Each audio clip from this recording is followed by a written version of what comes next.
The room was dimly lit, the flickering fluorescent bulb casting long shadows across the cold concrete walls. The air was thick with the scent of sweat and desperation.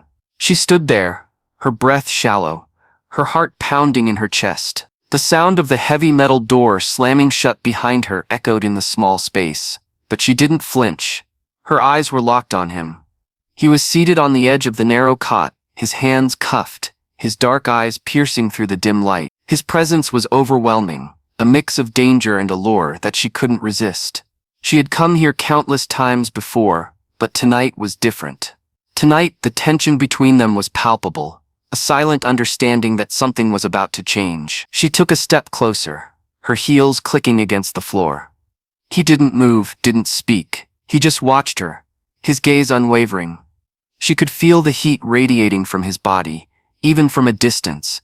It was intoxicating, and she couldn't help but feel drawn to him, like a moth to a flame. She stopped just inches away from him, her body trembling with anticipation. She reached out, her fingers brushing against his cheek, feeling the rough stubble beneath her touch. He leaned into her hand, his eyes closing for a brief moment, as if savoring the contact. "Why do you keep coming here?" he finally asked, his voice low and husky, sending shivers down her spine. She didn't answer. Instead, she leaned in, her lips brushing against his, in a soft, tentative kiss. It was a kiss filled with longing, with years of repressed desire finally breaking free. He responded instantly, his lips moving against hers with a hunger that matched her own. The kiss deepened, their bodies pressing closer together, the heat between them growing with every passing second. She could feel his hands, still cuffed, gripping the edge of the cot as if he was struggling to maintain control. But she didn't want control, she wanted to lose herself in him, to forget everything else, even if just for a moment. It had started innocently enough, or so she told herself in the quiet moments when she dared to reflect. She was the head of the police department, a woman in her mid-40s who had clawed her way up through the ranks with a tenacity that left no room for doubt. Her name was Evelyn Carter, though most simply called her Chief Carter. A title that carried weight in the precinct and beyond. She had dedicated her life to upholding the law, a vow she'd made to herself decades ago after watching her father, a beat cop, come home bruised and battered but unwavering in his duty. Her dark hair, streaked with the first hints of silver, was always pulled back into a tight bun, a symbol of the control she exerted over herself and her world. Her eyes, a sharp hazel that missed nothing, could silence a room with a single glance. She was respected, feared even, by her colleagues and the criminals she pursued with relentless precision. But beneath the tough exterior, the pressed navy uniform, the badge polished to a mirror shine, the clipped tone she used in briefings, was a woman who had long since forgotten what it felt like to be desired, to be wanted. Years of late nights poring over case files, of chasing leads through rain-soaked streets, of staring down the barrel of a gun had hardened her. She had sacrificed relationships, friendships, even the simple pleasures of a quiet evening with a glass of wine, all in service to the law. Her apartment, a sparse, utilitarian space on the edge of the city, was little more than a place to sleep between shifts. The walls were bare save for a single framed photo of her graduating class at the academy, a reminder of the path she'd chosen. She told herself she didn't need more than that, didn't need softness, didn't need vulnerability, and for years she had believed. He was the opposite of everything she stood for. His name was Tariq al-Masri, a mass terrorist from Iraq, whose file had landed on her desk 6 months ago, thick with reports of bombings, assassinations, and chaos that stretched across borders. He was a phantom, a shadow who had evaded capture for years, leaving a trail of destruction that had claimed dozens of lives. When the intelligence finally pinned him down, an abandoned warehouse on the outskirts of the city, it had taken a full tactical team, hours of gunfire, and a small miracle to bring him in alive. His capture had been a triumph for her department. A headline splashed across every newspaper in the country: Chief Carter nabs terrorist mastermind. But triumph, she would later realize, came with a cost she hadn't anticipated. Tariq was dangerous, ruthless, a man who had orchestrated death with the cold efficiency of a machine. He was in his late 30s, tall and lean, with a frame that spoke of strength honed not in a gym but in the harsh realities of war-torn streets. His skin was a deep olive, scarred in places from battles she could only imagine, and his hair was a jet-black tangle that fell just above his shoulders. But it was his eyes that struck her most, dark, almost black, with an intensity that seemed to burn through everything they touched. He carried himself with a quiet confidence that bordered on arrogance, a man who knew the power he wielded even in chains, and yet there was something about him that intrigued her, something she couldn't quite name. Maybe it was the way he sat in the interrogation room, hands cuffed but posture relaxed, as if he were the one in control. Or maybe it was the way he looked at her, his gaze steady and unflinching, as if he could see right through the armor she'd spent years building, as if he knew all her secrets, the ones she barely admitted to herself. Their first meeting had been brief, a routine interrogation in the sterile, gray-walled room deep within the precinct. She had stood across from him, arms crossed, her voice steady as she recited the charges: terrorism, murder, conspiracy. He had listened in silence, his expression unreadable, offering no defense, no excuses. She had expected defiance, rage, even the calculated lies of a man fighting for his life. Instead, he had watched her, his eyes tracing the lines of her face with a curiosity that unnerved her. When she'd asked him why he'd done it, why he'd chosen a path of violence, he'd tilted his head slightly, a faint smile tugging at the corner of his lips. "Why do you chase me, Chief Carter?" he'd said, his voice low and accented, smooth like velvet over steel. The question had caught her off guard, and for a moment she'd felt a spark, a connection she couldn't explain, a thread pulling tight between them. She had tried to ignore it, to push it aside as she left the room and returned to her office, the door clicking shut behind her. It was nothing, she told herself, just the adrenaline of the case, the exhaustion of weeks without proper sleep. She buried herself in paperwork, in meetings with prosecutors, in the endless grind of her job. But the memory of his voice, his gaze, lingered like a splinter under her skin. She found herself replaying the interrogation in her mind, analyzing every word, every glance. She told herself it was professional interest, a need to understand her enemy, to anticipate his next move. But deep down, a part of her knew it was more than that. It wasn't long before she started visiting him in his cell. The first time she'd gone under the guise of gathering more information, a clipboard in hand and a list of questions prepared. The cell was a stark, concrete box in the high-security wing, its only furnishings a metal cot bolted to the floor, and a single chair. He'd been sitting on the cot when she arrived, his back against the wall, one leg bent casually, as if he were lounging in a cafe rather than a prison. The guard had unlocked the door, and she'd stepped inside, motioning for him to stay seated. "I need more details about the network," she'd said, her tone brisk, professional. He'd raised an eyebrow, that faint smile returning. He'd replied, and the way he'd said it, so calm, so knowing, had made her pulse quicken. The visits became a pattern, once a week at first, then twice, then almost daily. She told her team it was about breaking him, about extracting the intel they needed to dismantle his organization. She told herself the same lie, repeating it like a mantra as she walked the long corridor to his cell, her boots echoing against the linoleum. But each time she sat across from him, the clipboard felt heavier, the questions more perfunctory. They talked of his childhood in Baghdad, of the war that had shaped him, of the ideals he claimed drove him.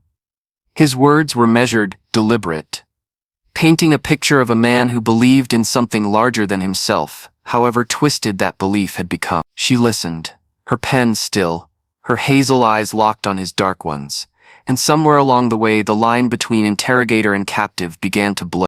She noticed things about him she hadn't at first, the way his hands moved when he spoke, long fingers gesturing with a grace that belied their strength. The faint scar that curved along his jaw, a thin white line she itched to trace with her fingertip. The way his voice softened when he talked about the stars he'd watched as a boy, lying on the roof of his family's home before the bombs came. She caught herself staring too long, her breath catching when he met her gaze, and held it, and he seemed to notice her too. The way she shifted in her chair when he leaned closer. The way her lips parted slightly when he said her name. Not Chief Carter but Evelyn, a word that felt like a secret between them. She knew it was wrong, dangerous, a betrayal of everything she stood for. She was the law, and he was the chaos that threatened it. Yet she couldn't stay away. Each visit pulled her deeper.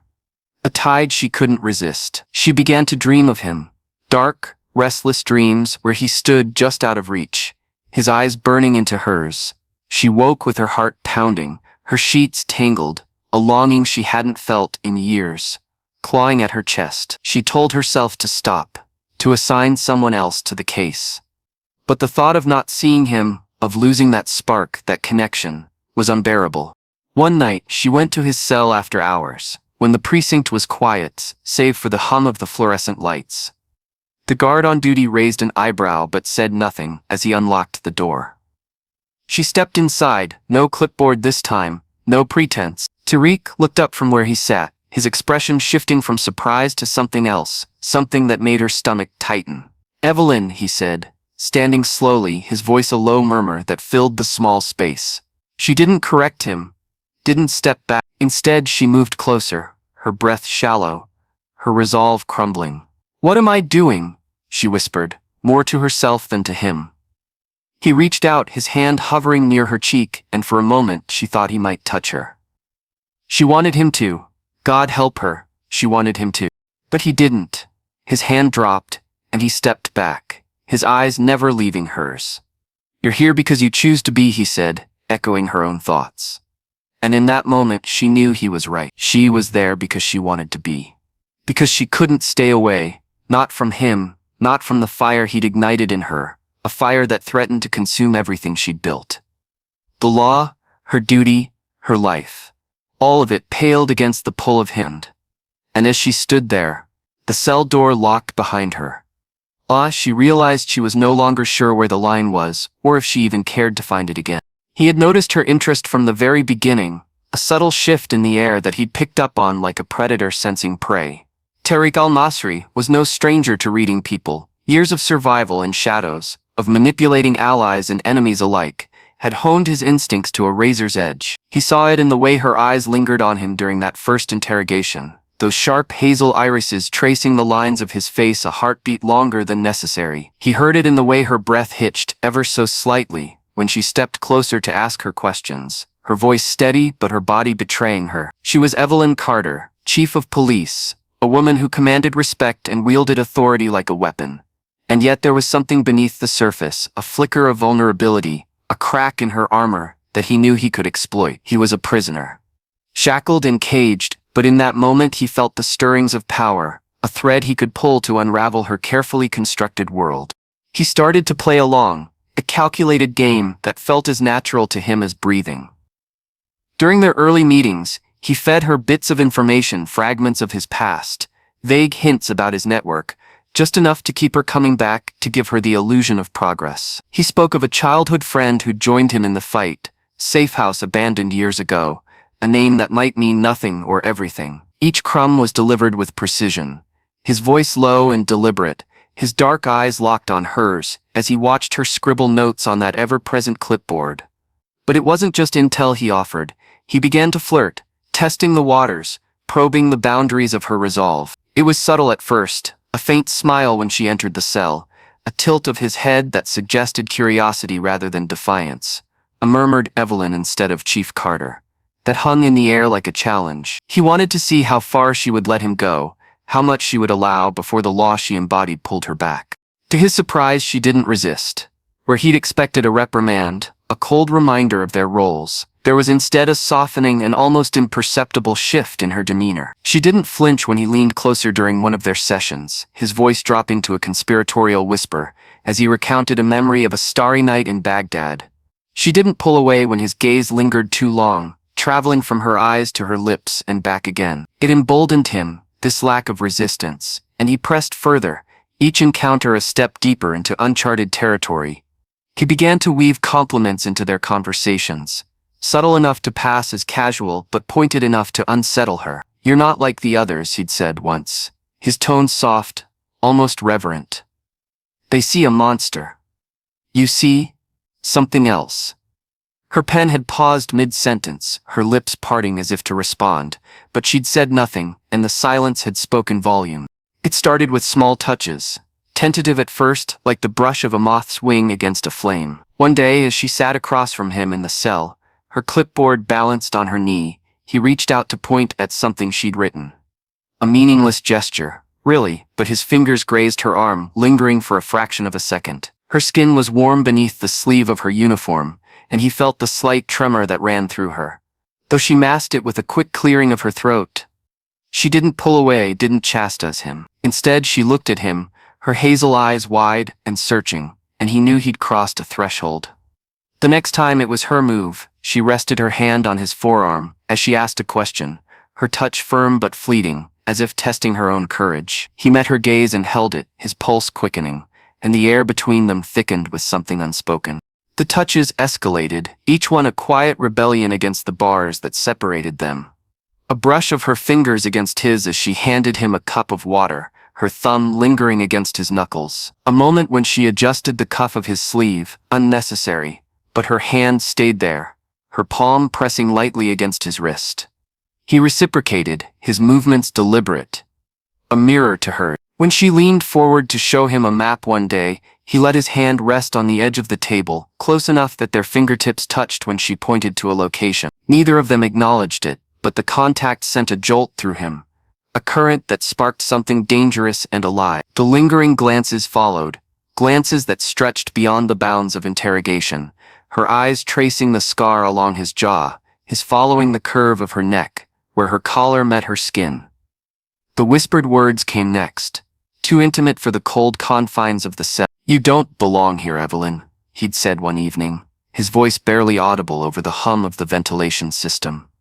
"Not with me, not in this place." She'd stared at him, her breath shallow, and for a moment, he thought she might agree. And then, one night, she kissed him. It was late, the precinct hushed save for the distant clatter of a janitor's cart. She'd come to his cell after hours, as she'd done before, but this time there was no clipboard, no pretense of duty. The guard had let her in with a knowing smirk, locking the door behind her, and she'd stood there, her silhouette framed by the dim light filtering through the barred window. Tarek had risen from his cot, sensing the shift in her, the raw energy that crackled around her like a storm about to break. She'd stepped closer, her boots scuffing against the concrete, and stopped just inches from him. He could smell her, a faint trace of coffee, the crisp scent of her uniform, something softer beneath it all, like lavender. "Tarek," she'd whispered, his name a question, a plea, and before he could respond, she'd closed the distance. It was a bold move, one that surprised even him, a man who prided himself on anticipating every turn. Her lips were warm, insistent, pressing against his with a hunger that caught him off guard. For a split second he froze, the reality of it crashing over him. Evelyn Carter, the woman who'd hunted him, who'd locked him in this cage, was kissing him. But then instinct took over, and he didn't pull away. Instead, he kissed her back, his hands rising to cup her face, his fingers threading through the dark hair she'd let loose from its usual bun. He poured all his pent-up frustration and desire into that kiss. The months of confinement, the years of running, the longing he hadn't admitted even to himself until she'd walked into his life. His lips moved against hers with a ferocity that matched her own, a clash of need and defiance, and she met him with equal force, her hands gripping the front of his jumpsuit as if anchoring herself. The kiss deepened, a tangle of tongues and breath, a collision that erased the world beyond the cell. He tasted the bitterness of her coffee, the salt of her skin, and it drove him wild. Her fingers tightened in his hair, pulling him closer, and he pressed her back against the wall, the cold concrete a stark contrast to the heat building between them. The line between captor and captive blurred, then vanished entirely. She wasn't the chief of police in that moment, and he wasn't the terrorist she'd captured. They were just two people, stripped bare by something neither could name. His hands slid down her sides, tracing the curve of her waist, and she arched into him, a soft sound escaping her throat that sent a shiver down his spine. He wanted more of her touch, her taste, her surrender, but he pulled back, just enough to look at her, to see the flush on her cheeks, the wildness in her eyes. "Evelyn," he murmured, his voice rough, and she stared at him breathless, her lips swollen from the kiss. She didn't speak, didn't need to. The truth was there in her gaze, in the way her hands still clung to him. They stood there, chests heaving, the weight of what they'd done settling over them like a shroud. He knew he could use this, twist it to his advantage, bend her will to his own. But as he looked at her, something shifted inside him, a flicker of doubt, a whisper of something real. The game he'd started had changed, and he wasn't sure who was playing whom anymore. The cell door remained locked, the world outside oblivious, and in that stolen moment, they were bound by something neither could escape. For weeks, their secret trysts continued, a dangerous dance that unfolded in the shadowed confines of his cell. Evelyn Carter would slip into the high-security wing after hours, her visits cloaked under the guise of late-night interrogations or urgent case updates. The guards, perhaps sensing something amiss but too loyal or too intimidated to question their chief, let her pass with nothing more than a nod or a muttered "evening, ma'am." Inside the stark, concrete cell, she and Tariq al-Masri would lose themselves in each other, the world beyond the bars fading into a distant hum. Their encounters were fervent, desperate, fueled by a mix of longing and defiance. Her hands would roam his chest, fingers tracing the scars that crisscrossed his skin, while his lips found the pulse at her throat, each touch a rebellion against the roles they were meant to play. The cot became their sanctuary, its thin mattress creaking under their weight as they surrendered to the heat between them, forgetting for a few stolen hours the law she upheld and the chaos he'd sown. But all the while, Tariq was gathering information, his mind never fully relinquishing the instincts that had kept him alive through years of war and pursuit. He listened intently as Evelyn spoke, her guard lowered in the afterglow of their intimacy. She'd murmur about the department, offhand complaints about understaffed shifts, the new security protocols still being implemented, the layout of the precinct she'd navigated for decades. She'd mention names, Officer Daniels, who was sloppy with his keys, Lieutenant Hayes, who'd been reprimanded for leaving the armory unattended once. Tariq filed it all away, his dark eyes glinting with calculation even as he pulled her closer, whispering reassurances against her skin. He learned her routines too, the late nights she spent alone in her office, the way she'd linger over coffee at her desk, the moments when exhaustion left her vulnerable. He was a predator, patient and precise, and she unknowingly was feeding him the tools of his liberation. He knew it was only a matter of time before he could use what he'd learned to escape. Each kiss, each whispered confession, brought him closer to freedom, though a part of him, a part he buried deep, felt the weight of what he was planning. Evelyn was no fool. She was a seasoned cop, a woman who'd outsmarted men like him before, but she was also human, and in her hunger for connection, she'd let him in too far. He watched for the cracks in the system she'd described. The night shift with fewer guards, the maintenance crew that sometimes left tools unattended, the blind spot in the hallway camera he'd spotted during one of her visits. He bided his time, waiting for the perfect moment, his body coiled like a spring even as he melted into her embrace. When the opportunity finally presented itself, he took it with ruthless efficiency.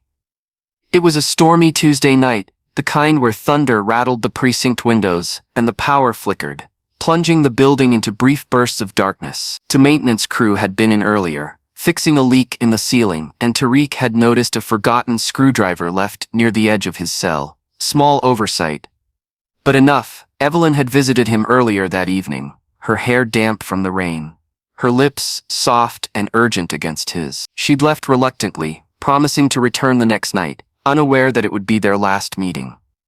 As the clock ticked past midnight, the storm worsened, and the lights dimmed again. Tariq moved swiftly, using the screwdriver to pry loose a panel in the cell wall he'd weakened over weeks, his fingers deft despite the cuffs he'd learned to slip with a trick from his past. The escape was daring, a blur of violence and precision that left the department reeling. He emerged from the cell into the dimly lit corridor, the storm masking the sound of his movements. The first guard, a young recruit named Perkins, didn't see him coming. Tariq's arm locked around his throat, a silent chokehold that left the man crumpled on the floor, lifeless. The second guard, Daniels, fumbled for his radio, but Tariq was faster, wrenching the man's baton from his grip and delivering a brutal strike to the temple. Blood pooled on the linoleum as he moved on, grabbing the keys Daniels had so carelessly left dangling from his belt. The armory was next. Hayes' negligence paid off as Tariq slipped inside, arming himself with a stolen pistol and a spare magazine. Alarms blared as he shot out the lock on the back exit, the chaos of the storm blending with the chaos he'd unleashed. By the time the precinct scrambled to respond, he was gone, a ghost vanishing into the rain-slicked city streets. As he made his way through the city, weaving through alleys and abandoned lots, he knew he had one last thing to do. Evelyn, she was the architect of his capture, the woman who'd locked him away, and the woman who'd given him the means to break free. He couldn't leave without confronting her, without tying off the loose end she represented. His mind churned with conflicting impulses, rage at her authority, gratitude for her unwitting aid, and something deeper, a twisted echo of the intimacy they'd shared. He navigated the city with purpose, the stolen pistol heavy in his waistband, his breath steady despite the adrenaline coursing through him. The rain plastered his dark hair to his face, his jumpsuit clinging to his frame, but he moved with the grace of a man who'd never truly been caged. He found her in her office, just as he'd planned. It was past 2 a.m., the precinct still in disarray from his escape. Officers scattered in pursuit, or tending to the fallen. Evelyn was alone, her back to the door, hunched over her desk as she scribbled notes, the glow of her lamp casting long shadows across the room. Papers were strewn about, reports of his escape, no doubt her handwriting jagged with urgency. Her uniform jacket hung on the chair, leaving her in a crisp white shirt, the sleeves rolled up to her elbows. She was unaware of the danger approaching, the storm outside muffling the world beyond her door. Shadi. Tariq moved silently, his footsteps barely a whisper on the carpeted floor, his years of stealth honed to perfection. He paused in the doorway, watching her for a moment. The curve of her neck, the tension in her shoulders, the woman who'd been both his captor and his lover. With a swift, calculated move, he ended her life. He crossed the room in 2 strides, his hand clamping over her mouth as she gasped, her body jerking in surprise, the pistol pressed against the base of her skull, cold metal against warm skin, and he pulled the trigger without hesitation. The silent shot was a dull thud, drowned by the thunder outside, and she slumped forward, her pen rolling from her fingers to clatter against the desk. Blood bloomed across the papers, staining her notes with a final, crimson signature. Tariq stood over her, his chest heaving, the weight of the act settling over him like the rain that drenched the city. He didn't linger. There was no time for remorse or reflection. He slipped out the way he'd come, the storm swallowing his shadow, leaving behind a department in ruins and a woman who'd paid the ultimate price for crossing a line she'd never fully understood. The news of Evelyn Carter's death sent shockwaves through the city, a seismic jolt that reverberated from the gritty streets to the polished halls of power. The head of the police department, a woman who'd been a pillar of order in a chaotic world, had been killed, gunned down in her own office by Tariq al-Masri, the very criminal she'd spent months pursuing with relentless precision. The headlines screamed in bold black ink. Chief Carter slain by escaped terrorist, accompanied grainy photos of her stern face and his shadowy mugshot. The public reeled, their faith in the police shaken. Protests erupted outside the precinct, citizens clutching candles and signs demanding justice, while others whispered that the city was no longer safe. Inside the department, the mood was a toxic brew of grief, rage, and disbelief. Officers who'd respected her, feared her, even resented her, now stood in stunned silence during briefings, their badges dulled by the loss. The precinct itself seemed to sag under the weight of it, bullet holes patched in the corridors, bloodstains scrubbed from the floors, but the scars lingered. It was a blow the department would never recover from, a wound that festered with every unanswered question about how it had happened, how one man had slipped through their defenses and taken their leader. But for her younger sister, Laura Carter, it was more than a tragedy. It was a call to action, a clarion bell ringing through the fog of her grief. Laura was 32, a decade Evelyn's junior, with the same dark hair and piercing hazel eyes, though hers were softer, less hardened by years of battle. She'd grown up in Evelyn's shadow, idolizing her older sister from the moment she could walk. As a child, she'd watched Evelyn pin her badge on for the first time, the pride in their father's eyes mirrored in her own. She'd listened to stories of late-night stakeouts and daring arrests, her imagination painting Evelyn as a superhero in navy blue. Even as adults, Laura had admired her sister's strength and determination, qualities she'd envied but never thought to emulate, content instead with her quiet life as a librarian, surrounded by books rather than bullets. But Evelyn's death changed everything. The news came via a trembling phone call from Lieutenant Hayes, his voice cracking as he recounted the scene. Evelyn slumped over her desk, blood pooling beneath her. Tariq gone like a phantom. Laura had dropped the phone, her knees buckling, the world tilting as she realized her hero was gone. In the days that followed, Laura's grief hardened into resolve. She stood at Evelyn's funeral, rain streaking her face as the honor guard folded the flag over her sister's casket, the mournful wail of bagpipes cutting through the storm. Colleagues spoke of Evelyn's legacy, her unshakable dedication, her fierce pursuit of justice. But Laura heard something else. A challenge.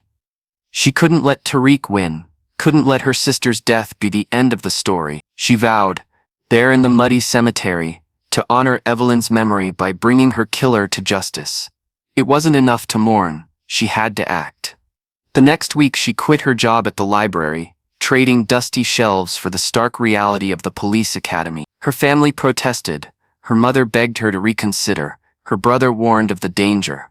But Laura was unyielding, her hazel eyes blazing with a fire borrowed from Evelyn's spirit. She joined the police force with a ferocity that surprised even herself, a single-minded focus driving her through the grueling months of training. The academy was a crucible, endless drills in the rain. Bruises from sparring, nights spent memorizing codes and procedures. But Laura thrived. She channeled her grief into every push-up, every target hit, her sister's voice echoing in her mind, "Keep going, Laura, don't stop." Her instructors noticed her determination, her quiet intensity, and whispered comparisons to Evelyn that both stung and spurred her on. She graduated top of her class, her badge pinned on with hands that trembled not from nerves but from purpose. Her first assignment was patrol, walking the same streets Evelyn had once policed. Her boots scuffing against pavement stained with her sister's legacy. But Laura's eyes were always on the horizon, scanning for traces of Tariq, her every move a step toward the reckoning she craved. Rising through the ranks became her obsession. She worked harder than her peers, volunteering for overtime, poring over cold cases late into the night. Her apartment, a modest walk-up on the city's edge, became a war room, walls plastered with maps, photos of Tariq's known associates, and timelines of his movements before and after the escape. She earned her detective's shield in record time, her name whispered in the precinct with a mix of awe and unease. Colleagues called her Carter's Shadow, a moniker she wore like armor. She took on the toughest cases: drug rings, arms dealers, honing her skills, building a network of informants, all while keeping one ear to the ground for any whisper of the man who'd shattered her world. She interrogated suspects with a calm, unrelenting pressure that broke even the hardest men, her questions sharp as knives, her hazel eyes unblinking. Every arrest, every conviction, was a brick in the foundation of her hunt. For years she hunted him, following every lead, every clue with a patience that bordered on madness. She traveled to distant cities on tips that often led nowhere. Warehouses long abandoned, contacts who'd vanished into the wind. She studied Interpol reports, piecing together Tariq's movements: a bombing in Istanbul, a sighting in Damascus, a rumored hideout in the mountains of Afghanistan. She learned his habits, his aliases, the way he blended into crowds like smoke. Sleepless nights blurred into days, her coffee cold beside stacks of files, her reflection in the mirror showing a woman growing leaner, sharper, more like Evelyn with every passing year. There were moments of doubt, when a lead dried up, when exhaustion clawed at her, but she'd touch the photo of Evelyn she kept in her wallet, snapshot from their last Christmas together, and push forward. She couldn't stop. She would. Finally, after 6 relentless years, she found him.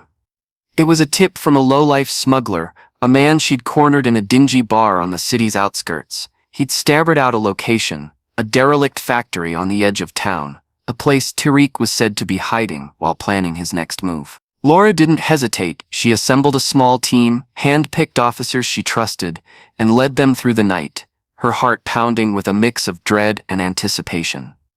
The factory loomed in the darkness, its broken windows glinting like jagged teeth under the moon. She moved silently, gun drawn, her breath steady as she breached the entrance.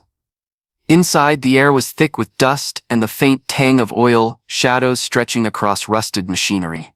And there he was, Tariq, older now, his hair streaked with gray, but unmistakable, standing near a makeshift table littered with maps and weapons.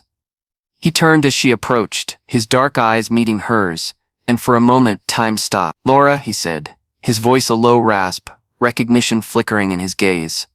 She didn't flinch, didn't waver. For Evelyn, she replied, and the hunt she'd lived for was finally over. The final confrontation took place in a metro station, the echoes of the trains reverberating through the tunnels. He was cornered, his back against the wall, his eyes darting around, looking for a way out. But there was none. She stood before him, her gun trained on his chest, her eyes filled with a mixture of anger and sorrow. She had waited years for this moment, and now that it was here, she wasn't sure how to feel. "It's over," she said, her voice steady despite the turmoil inside her. He smirked, a cruel, twisted smile that sent a chill down her spine. "You think you can stop me?" he taunted. "You're just like your sister. Weak, pathetic." Her finger tightened on the trigger, her heart pounding in her chest. She knew what she had to do, but it wasn't easy.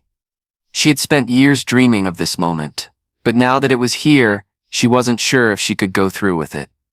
But then she thought of her sister, of all the lives he had destroyed, and she knew she had no choice. With a deep breath, she pulled the trigger. The sound of the gunshot echoed through the station, and for a moment, everything was still. And then, he fell to the ground, his body lifeless, his eyes staring up at the ceiling. It was over. She stood there for a long time, staring down at his body, her gun still in her hand. She had done it. She had avenged her sister. But as the adrenaline faded, she was left with a hollow feeling, a sense of emptiness that they couldn't shake. She had spent so long focused on this one goal, and now that it was over, she wasn't sure what to do next. But as she turned and walked away, she knew one thing for certain. She would never forget.